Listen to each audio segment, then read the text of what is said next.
हमेशा से कंठ चक्र जो है वह कुंडलिनी साधना का एक आकर्षण का केंद्र रहा है और सबसे ज़्यादा समय और सबसे ज़्यादा परिश्रम यदि किसी चक्र को खोलने में लगता है और बहुत सारी मुद्राओं का और प्राणायाम का आसन का प्रयोग कंठ चक्र को खोलने के लिए ही किया जाता है और यह चक्र अपने आप में बहुत सारी सिद्धियों से, शक्तियों से और गोपनीय शक्तियों से, रहस्यमयी विद्याओं से भरा हुआ होता है। क्योंकि जब यह चक्र खुलता है तो उसके बाद की जो स्थिति होती है उसमें और यह चक्र जब नहीं खुला होता है उस समय की जो स्थिति होती है उसमें बहुत ही बड़ा अंतर आ जाता है। साधक जो होता है वह सूक्ष्म रूप से सभी वस्तुओं को देखने, समझने, जानने में समर्थ हो जाता है। यह चक्र सबसे ज़्यादा समय लगने का कारण यहाँ पर सिर्फ इतना होता है कि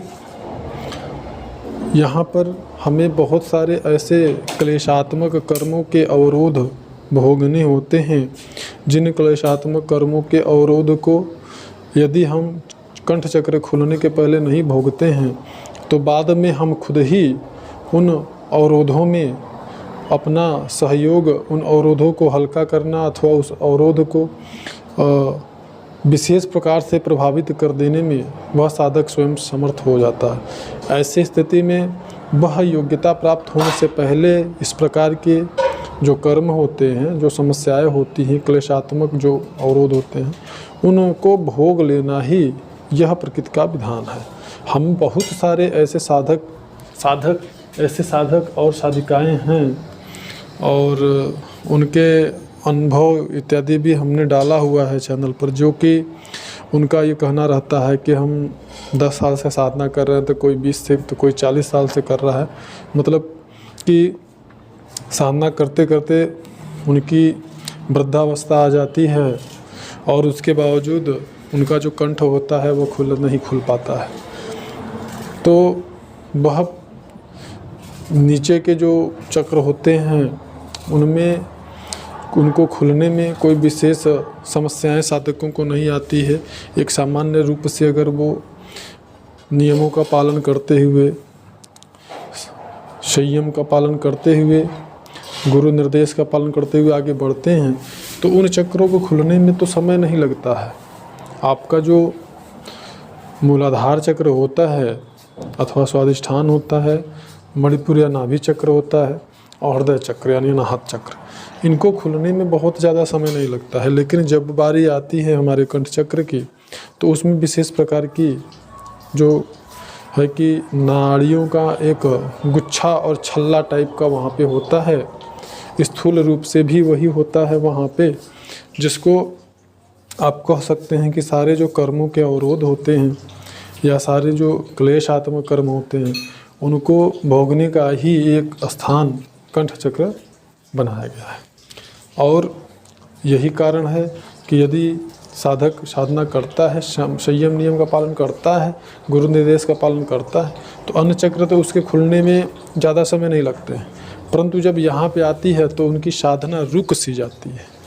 और जब ऐसी स्थिति आती है तो बहुत सारे साधक तो हमने ऐसे देखे हैं जो हिम्मत हार बैठते हैं और फिर वो आगे साधना करना ही बंद कर देते हैं,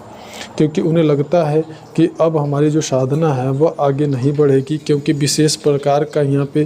पीड़ा होता है, दर्द होता है, आपके कंठ में असहनीय दर्द होता है। जैसे कि आप पानी अगर पीना चाहें, अगर खाना खाते हैं तो आपसे उस समय पानी भी घोंट नहीं पाते हैं, आप पानी भी आप पी नहीं पाते हैं, भोजन नहीं कर पाते हैं। एक विशेष प्रकार का आपको यहाँ पे दर्द की अनुभूति होती है और खिंचाव की अनुभूति होती है। कभी कभी तो ऐसा लगता है कि हमारा जो कंठ है अथवा जो गला है उसमें सूजन आ गया है, स्वेलिंग आ गया है, हमें किसी डॉक्टर की ज़रूरत है। अथवा हम दवा का भी प्रयोग करने लगते हैं। ऐसी परिस्थिति में बहुत सारे साधक होते हैं जिन्होंने हमने देखा है कि वो दवा करने लगते हैं, साधना को बंद कर देते हैं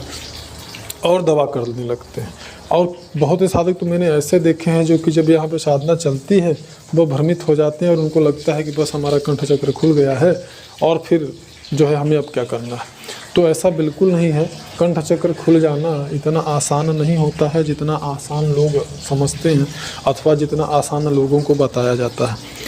तो कंठ खुलने के लिए साधक के अंदर साहस, धैर्य